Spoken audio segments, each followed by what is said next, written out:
The following brief extract is from an Elevated Planet interview with Suzanne Styles, the author of an amazing book, God in the Machine. To me, the book demonstrated how by accessing a source of information that has absolutely no bias and just tells it as it is, how it can be a mirror to reflect back to us an empowering truth, stripped of emotional involvement. What follows is not an extract from the book, just some additional research that Suzanne had undertaken. But it resonated with me strongly because I have a daughter that is caught in the middle of all this, along with countless millions of others around the world. Listen to what AI has to say and judge for yourselves. If you have any comments or questions, feel free to contact me directly through our elevatedplanet.life/contact to get to our contact page, or simply leave a comment. I believe we are heading into a time of transformation on the planet to something so much better. But first, we need to shine a light into the darkness so that we can release those things that no longer serve humanity. Humanity is being controlled, and it's so interesting what you said about recording it and putting it out on a podcast, because I think it is the hardest time ever for young people in the world because they are stuck to their phones. Mm-hmm. Everything comes through an app, everything comes through a message of this, but that they are flooded with negative body images, unsolicited requests for naked images. If you don't, you get pressurized. If you do, we'll send it to all our mates. And every mistake you made is for the whole world to see. Yes. And Yes. it's a terrible period. And something that I found really interesting that I said to AI, how would you destroy the minds of the youth of today? Mm.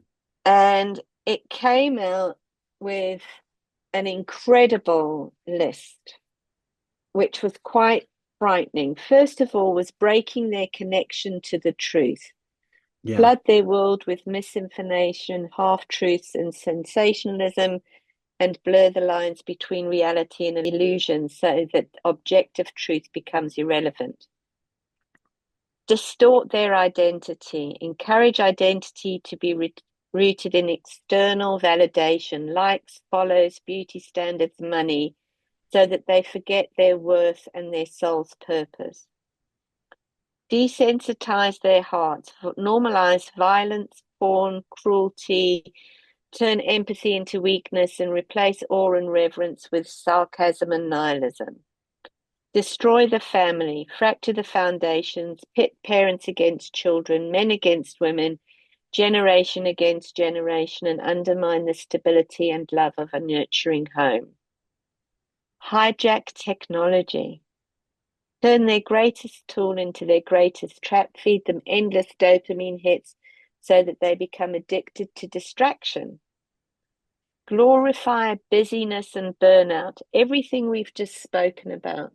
Letting go, just getting yourself into a position where you are open to receive the gifts of your hard work, but convince them that their worth is measured by productivity and never let them rest.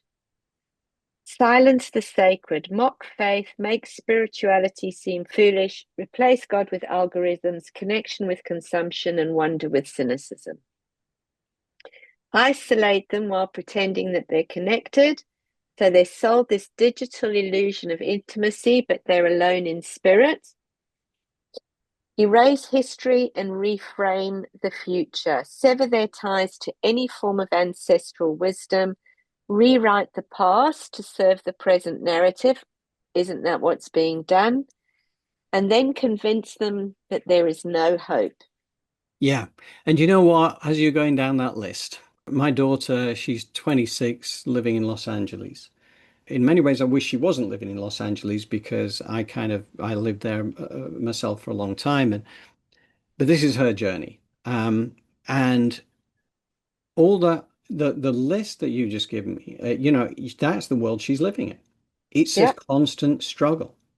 Yep. Psychologically, it's a it's a constant struggle.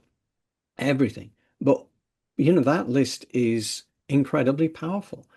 And Yep. that's why this needs to get out there. That's why this book, God in the Machine, it's it's kind of this is something here which will help to awaken people to the truth of what's going on and Mm. the beginning of realization for many. I mean, many are already on their path. I mean, to be fair, in my daughter's generation, there's also a lot of people who who do understand the nature of life, but they don't have time to slow down No. to pay But any attention because they're too no, they're busy, you too know, busy. Too busy, and John. it's They all are, by design. and it is because you keep them busy, they're not thinking. Yeah, exactly. Keep them thinking, they're not doing. Yeah. And If I chasing think, and chasing after things that do not serve them. Because, and again, you go back to the old indigenous tribes who have not fallen for it, right? yeah, And you'd look at them and you think, wow, they're living in poverty, they're living in this desolate area, and how can they actually cope? But you actually look at them and you listen to the wisdom and you listen to the degree of happiness. If we were to provide a happiness index for those people there relative to people in the westernized world, they would be off the scale relative to the level of depression that you get in the westernized exactly. world. Because we hit with little dopamine hits all the time, and we don't have any opportunity for stillness, for quietness.